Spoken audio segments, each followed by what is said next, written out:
Give us a little bit of team news to start, please. Yeah, no change. Ben is the only one that hasn't trained. He still hasn't trained, so I'll be honest, I'd be surprised if he's in contention for any of our three remaining fixtures, but everyone else has trained this week. Technically, you can still make the top four, can't you? But realistically, is the Europa League now the target of the club? Listen, our target, and I'll probably sound like a broken record, is to get as many points as possible and see where we finish. We can't look ahead. It's very difficult in the Premier League to win 3, 4, 5 games in a row. We know that. We respect the opposition. Every game we play, we respect them, and our mind and our attention has to be on Wolves at the weekend, and it will be. And hopefully, doing that, we can get a positive result, and then at the end of next week, hopefully see where we are. But of course, we want to be in European competitions. Of course, this football club, that's what we strive for. That's what we hope, that's what we expect to be in the Champions League going forward, of course. Yeah, I mean, not wanting to make it sound like making you talk like a broken record, but the club with the size, the investment, the stadium, the players that you've got, it has to be, doesn't it? At least the Europa League. No, of course. Listen, since I've been here as a player over the last 10, 15 years, the chairman has done an incredible job at taking this football club to the next level. And the fact that we're sitting here now saying that we expect Champions League, that's what we want, that's what we expect. I think it goes to show the expectations within the club and outside of the club as well. And of course, when you represent this football club, we want to be playing in the biggest games. Unfortunately, this season hasn't gone as planned at times, but I've said it all along, we want to focus our attention to winning as many games as possible from now to the end of the season. We had a bit of a dent last weekend, but we have to bounce back and win this weekend. It's a big game. Mikel Arteta said this week that it's a great incentive for Arsenal to finish above Spurs. I mean, does that matter to you, or is that quite a nice incentive to stop that happening? No, I'm sure it is for them. I know the importance when you represent this football club of finishing above them. Of course, I'm a Tottenham man, I know that. We can't think about that. We have to think about winning our games. And the priority for us is this weekend. And of course, I know what it means to the fans to finish above them. I know you probably answer this every time we see you, but it's the one time we don't ask it that you might actually give us, you might forget and get an answer. Clarity on your future, have you given any sort of dates to work to? Have you had any updates? Have you spoken to Daniel Levy about what's happening with you and when? No, I mean, at the start of our conversations, it was, can you help the football club until the end of the season?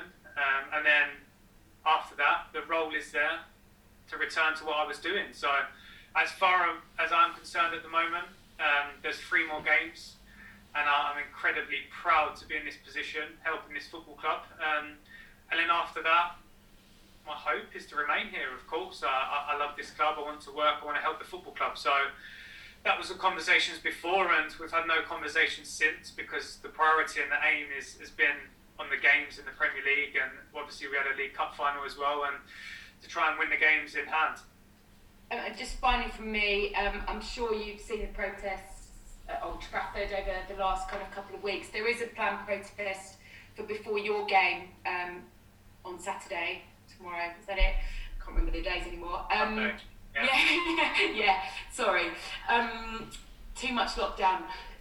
You've seen how disruptive they've been. Have you got any extra plans in place in terms of stadiums and getting players in, firstly? And secondly, as a Spurs fan, I think you can probably still be heartened, can't you, by seeing the voice that fans have kind of been willing to put forward over the last few weeks in light of what happened with the European Super League, and you can understand them wanting to express their frustration, can't you? Yeah, I think firstly I trust our security. I trust the players, and the players' safety is the most important thing, and I trust that we'll get that right. Secondly, I respect the fans. they're the heart and soul of the football club, and their opinion matters. It really does. We want our fans, our team, our football club to be aligned and all pulling in the same direction. But what I will say, and like I said a few minutes ago, our chairman and our board have done incredible for this football club in the last 10, 15, 20 years since they've been here. I know our fans see that. I know our fans respect that as well. So the most important thing for me is the connection with the fans, the players, and everyone involved in the football club. They're entitled to their opinion. There's also Wednesday next week where they can come and help and support the team, and I'm sure that's in the back of their minds as well. To get back in our beautiful stadium and hopefully help the team will be a massive bonus for them. That with fans coming back next week, I mean, it's going to seem amazing, isn't it? Even how many you have, it won't be full, but it will seem absolutely incredible to finally have them back. Will it give you a sense of perhaps some sort of footballing normalities on the way back? Yeah, I hope so. Obviously, it's going to be an incredible feeling because it's been such a long time coming, not having fans, and 10,000 will make a hell of a difference, especially in our stadium as well. The noise generated, we know our fans get behind the group, behind the team as well, so we're looking forward to that. We can't wait for it. We've got a massive game Sunday to prepare for and hopefully get 3 points before that, but of course we're excited. I think the whole football world and society in general is excited at the thought of some sort of normality in the coming months. You mentioned just before about the fact that 3 games and then you've been offered the chance to go back and do the job that you've been doing. If you get Spurs into the Europa League, might there be a chance you'll get the top job? And if you don't, do you want to go back to that job? Or now having had a taste of first team management, would you look to maybe advance your career in that direction? In terms of my future, I can't really answer questions on what is going to happen. All I know is that I'm here for the next 3 games, and then also the conversations were to return to the job that I was doing of head of player development, which is an important role at the football club. In terms of management, yeah, of course, I love what I'm doing. It's incredible. I love representing this football club and having the honour and the responsibility of helping a group of players get football results, because there's nothing better. The conversations will happen afterwards. The expectation was to return to what I was doing, so we'll see. Yes.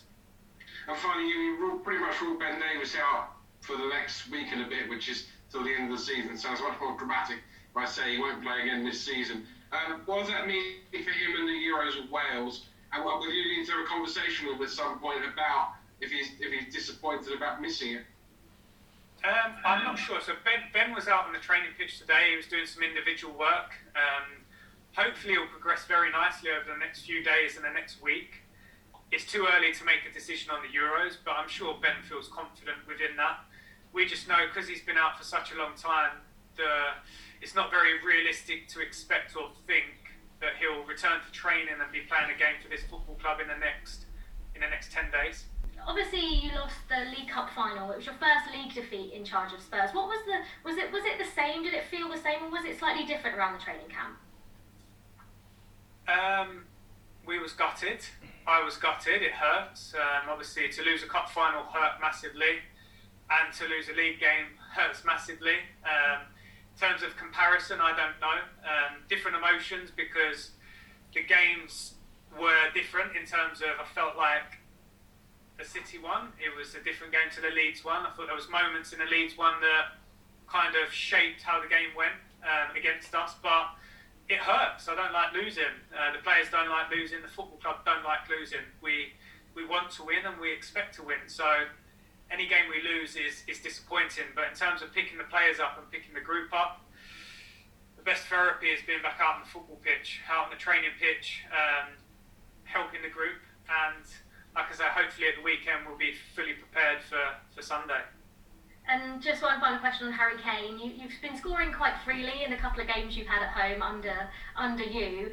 Will he be thinking about winning the Premier League Golden Boot across these last 2 or 3 games for you? Would you reckon? Does he think about that when he steps out onto the pitch? Listen, I know Harry is one of my best friends. I'm sure he will want to win that. absolutely. But what I know is that he won't sacrifice that for the team. And Harry's an incredible player. We're so lucky to have him, and if he wins that, if he can help us win games and also win the Golden Boot, then happy days. But I know Harry won't compromise a team result for his individual result, that's for sure. I saw the game at Leeds last week. Has it been a challenge to get the players fully fit over the last few weeks of your tenure? I think when you've played the best part of 50 games and the stage of the season we're at, I don't think I'm going to change fitness. I think what can change is a mentality, a belief, a confidence, which then can also change fitness. So in terms of physical output, you're probably going to get that from a mental state or a confidence at this stage of the season because we play so many games, we spent so long on the football pitch. So I think the principles we're trying to instill in the team will hopefully help that. And of course, when you're winning games, when the momentum feels good and the confidence is up, there's no such thing as fitness because you don't think about running, you don't think about competing in these moments. Do you think that the performance at Ellen Road then was a mix of, was it low confidence rather than low fitness? Because the Leeds players did look a bit sharper than some of your players. No, I think if you look at the first 10-15 minutes of the second half, I wouldn't have said that at all. If anything, I'd say the complete opposite. We were the team creating chances, and momentum is huge in football. And like I said after the game, if Harry's goal was allowed, which I think it should have been, I still think it should have been, fitness don't come into your mind. The momentum, the feeling is completely different. And the second half, if we would have took one of our chances at 2-2, I don't think anyone would have been speaking about a lack of fitness because we were the team on the front foot. We were the team creating chances, and there's moments in games that define results. And last weekend, those moments probably went against us, or we weren't as clinical as we should have been. And then, of course, you can point the finger and say certain things, but fitness isn't an issue for our group at all. I can say that there's no issue with our fitness at all. Thank you. So I'll ask you, obviously, I know you don't want to talk about your future too much, obviously, because you don't really know what it's going to be exactly yet. But if, hypothetically, say the new man if there was a new man and he came in and he wanted you to be part of his first team staff, would that be something you would be happy to do? I think the question you've asked is hypothetically. You said it. Sorry, Ali. I can't really answer that question. Because I don't know, we don't know who it's going to be, what the relationship's going to be. There's so many things that are uncertain. The only certainty that I know is that I'm here for the next 9 or 10 days, and my attention has to be on that. I can't deviate from that because then you start thinking hypothetically and what certain things will look like, and I'm really not allowing myself to do that. I'm sorry to answer the question in that way. No, that's fine. I mean, I suppose what I'd say is, has this experience slightly changed maybe the time frame in your head of where you want to go with your future? Listen, yeah, I guess I didn't expect to be retired at 25. That was my last game in the Premier League. Time frame and time scale, I've been involved in football a very long time to know that you can't plan for anything, and there's no route, there's no special pathway that a lot of footballers think there is for their development. And the same goes for a coach. If you're ready, if you feel ready, and if you want to be ready, and if football clubs feel like that's right, then of course age is irrelevant. I just know that the football club asked me to do a job until the end of the season. I was very flattered and very honoured, and I felt ready to help this football club. I feel like we're doing a good job, I really do. And of course, the football club, I've said all along, once the season's done, we'll sit and think. That's normal, that's natural. But my mind can't think like that because we really have 3 important games. I said it all along, and I'll say it again. Sunday is a big game, and we want to go there with our mind, our attention, not just mine, but the players, the board, the fans, to be ready to compete and to win that game, because that's the most important thing. Under the previous manager and seems to be playing fairly well. those options not featured in the 4 games that you've been in charge of. Is there a specific reason for that? No, I'll be honest. So Joe was probably unfortunate in terms of timing. He was suspended for the cup final, so I felt the first league game it was probably right to have the group consistent for what it was going to be in the next game. He's trained well. He's done well. All the 21 outfield players have competed in training. It's made it very difficult for me to pick a team and to pick a squad as well. But I've been happy. I've been happy with everyone. I think the defence, the team has done well. So it's difficult. But when you play for a football club like this, and when you're in this position that I am making decisions for this football club, there's always going to be players that are disappointed. But the most important thing for me is that he's remained professional. He's worked hard. He's trained well, and he's been good around the club. So that's a massive tick from him.